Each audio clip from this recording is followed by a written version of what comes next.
Welcome back to my channel, Faceless Row here, ang inyo pong host. Maraming salamat po sa lahat ng mga komentabay at nagbigay ng suporta at nagbigay ng comments sa comment section. Lahat po ay binabasa natin at dyan po tayo kumukuha ng kaalaman dito sa ating binablog sa ating pong FLM Comeback Series vlog. At alam niyo po, nakakatuwa dahil hindi pa tapos. Hindi pa natin tapos i-dissect yung day 1, day 2, day 3. Meron na naman talagang si Doc Francis na another video. At ang dami natin pwede i-content doon actually. At marami tayong gustong sabihin doon sa mga nangyari sa day 1, day 2, day 3. Pero bago muna ang lahat, no? Congratulations po sa another victory and another success po ng Grand Humanitarian dyan sa Rehiyon 2. Palakpakan po natin ang bawat isa sa atin at syempre, no, salamat sa ating pandemic hero, walang iba kundi si Doc Francis Leo Marcos at syempre sa kanyang ninong kay Mayor Jesus Ladaran at kay attorney sa kanyang kinakapatid, kay attorney Marie Ladaran Salvador. At salamat po sa inyo pong pag-aalaga sa ating pandemic hero at pagtitiwala po. At siya po ay binigyan nyo ng pagkakataon na pagsilbihan ang bayan ng Ramon. Kaya mga Ramonian talagang tuwang-tuwa sa galak. Ang Region 2 ay tuwang-tuwa. At ang saya-saya nila talaga makikita nyo po ang mga ngiti sa labi. Nabigyan ng mga salamin, nabigyan ng wheelchair, nabigyan ng cellphone ng mga SK chairman, nabigyan ng gifts, no? Ang mga kagawad, nabigyan ng um, cash ang mga mutya ng Ramon, no? At naniniwala tayo na ito po ay isang promotion din sa bayan ng Ramon at patuloy po kayong umunlad as isang bayan, no? Na malaki po ang contribution sa Rehiyon 2. Kaya maraming salamat po muli sa nagba-back up syempre ang FFCI worldwide. Palakpakan po natin ang lahat ng mga nasa likod ni Doc Francis Leo Marcos mula noon ng 2020. Kung di po ako nagkakamali, correct me if I'm wrong, mula 2020, simula ng pandemic, hanggang ngayon, 4 years, going to 5 years, hindi po siya iniwan. Mula noon ng pandemic day at nung siya po ay napunta sa piitan at ngayon po ay lumabas na siya at ngayon po ay nag-humanitarian sa iba't ibang sulok ng bansang Pilipinas ay umaabot po siya sa mga kababayan po natin, lalong-lalo na sa mga kababayan nating nasa dulo ng laylayan ng lipunan. No? Talagang nakaka-amaze itong ginagawa ni Doc Francis Leo Marcos. At kung mapapansin po ninyo, lagi po niyang binibigay yung honor, no? Unang-una sa Diyos, unang-una sa Diyos, no? At siyempre, di sa mga tao na talagang nag-honor din sa kanya, 'di ba? Katulad ni Mayor at ni Attorney Marika, yung pasasalamat natin sa mga taong nagbibigay ng honor sa ating pandemic hero. Saludo po ako sa inyo dahil nakita nyo po na may connection po kayo kay Doc Francis. At sabi nga niya, lagi sinasabi ni Doc Francis, alam niyo, sarap ulit-ulitin mga sinasabi niya, no? At bigyan ng content dahil napakayaman nung mga salitang binitawan niya. Yan ang bibigyan natin ng content sa mga susunod, no? I don't care kung may manood o walang manood, basta ito po ay magiging isang record, di ba? Isang remembrance na tayo po ay nakapag-content sa isang pandemic hero at isa pong karangalan yun na mabigyan po natin siya ng ng appreciation, no, sa pagko-content na gito bagamat marami pong mga basher. Na mga basher. Biglang naalala mo mga basher. Parang santong kabayo, banal na aso.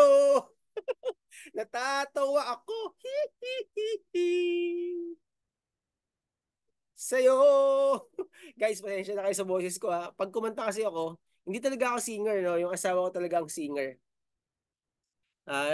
Ang boses ko kasi hindi rin alto, hindi rin soprano. Ay, soprano pala.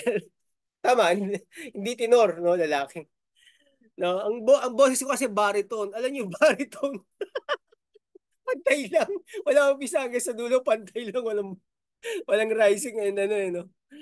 Alright, okay, so bibigyan na po sa inyo si Doc Francis Leo Marcos. Ito po yung bibigyan natin ng reaction, syempre. Ito na po ang ating pandemic hero.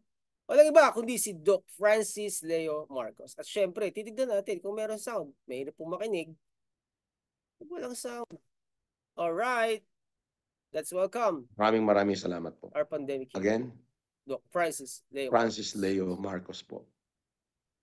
Mabuhay po kayo, mabuhay ang Filipino Family Club, at mabuhay ang Bayan ng Ramon. Mabuhay! Maraming salamat, taos-pusong pasasalamat sa Semay de Esperanza, Filipino Family Club International, sa Ramon LGU, of course, sa aking ninong na talaga namang pinagkatay ako ng kambing at ng kung ano-ano. At yung kinakapatid ko, yung abogada ng bayan na talaga namang nagtapos ng pagkaabuga siya, hindi para kumita, kundi para makapagsilbi sa kanyang mga kababayan. Wow. Maraming Pa salamat natin. po sa inyo. At umasa po kayo na I'm going to walk the talk. Lagi niyo pong tatandaan, hindi po natin to kaya kung wala ang ating Panginoon Diyos. Sa muli, ibinabalik ko po Ayan sa guys. ating dakilang Yun. lumikha Pinaka the ang best. karangalan at ang pagdidesisyon. Inaalay ko po sa kanya lahat ng karangalang matatamo pa natin. Pa natin. Mabuhay po kayong lahat at Salamat po, Doc. mabuhay kayo. Faceless Raw. Uy, sir. Ako na naman, sir. Doc. Yan. Yes. At syempre, para doon sa mga basher ko, ipinapanalangin ko na bigyan pa kayo ng Diyos ng mahabang buhay. Okay? Bakit? Para habang nabubuhay kayo, nakikita niyo ang tagumpay ko. Mga putay na nyo. Ay, sakit ng joke.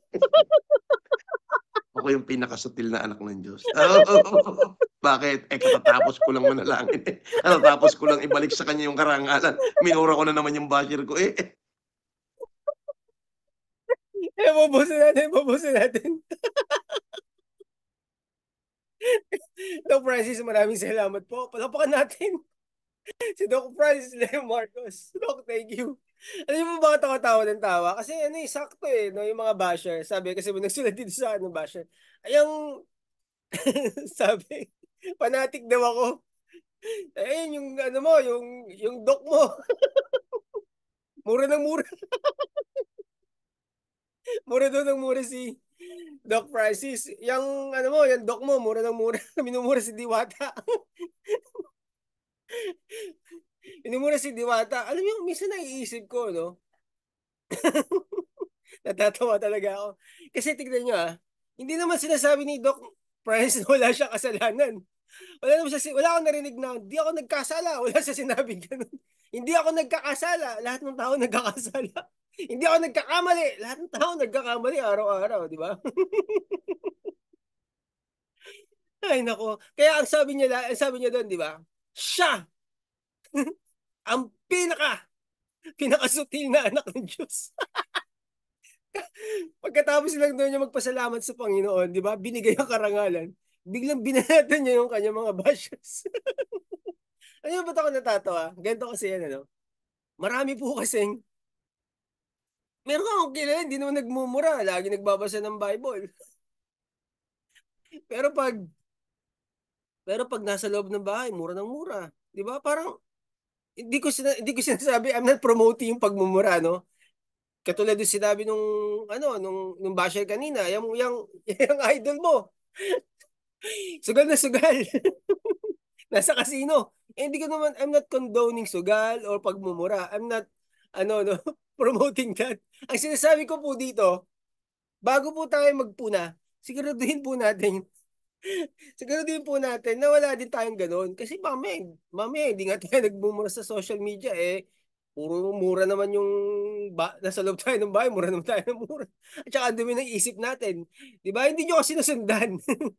Hindi nyo nasundan kung ano yung nangyari talaga on the first day, no?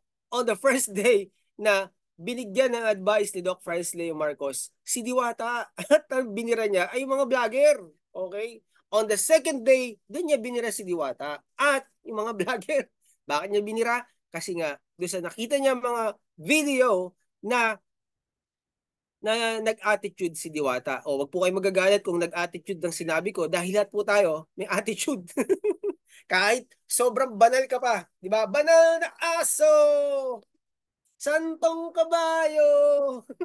Natatawa ako. Sa'yo, sa totoo lang kasi, no? Madali, ito katulad nito. Ito pag nag-point tayo ng fingers, di ba? Ito isang daliri na to nakaturo din sa tinuturo natin. Etong tatlong to nakaturo sa atin. Ito syempre, witness si Lord, di ba? O kaya nga sinasabi ni Doc Francis, siya yung pinakasutil. Hindi naman sinasabing ako ay malinis. Hindi sinasabing ganun. Kaya yung mga basher natatawa ako pag sinasabing nagmumura. Ay nako. Okay guys, yun lang yung gusto ko sabihin sa vlog na to. No? Na bago po tayo magturo, ay baka manuno tayo sa punso sa pagtuturo natin, eh tignan muna natin yung sarili natin. Kaya nagbebenta po ako ngayon ng salamin. Sa ba yung salamin ko? Yung unang binenta ko mga tissue, di ba? Tissue. Pero ngayon naman po ay salamin. Kaya lang, hindi ko makita yung salamin. Bili na po kayo. So maraming salamat po sa lahat ng nagmamahal sa ating pandemic hero. Walang iba kundi si Doc Francis Leo Marcos. At syempre, sa lahat ng nagmamahal kay Faceless Raw. Maraming salamat po at tayo po ay magkita-kitang muli sa susunod na episode dito lamang sa FLM Comeback Series sa ating YouTube channel. God bless everyone. Bye-bye.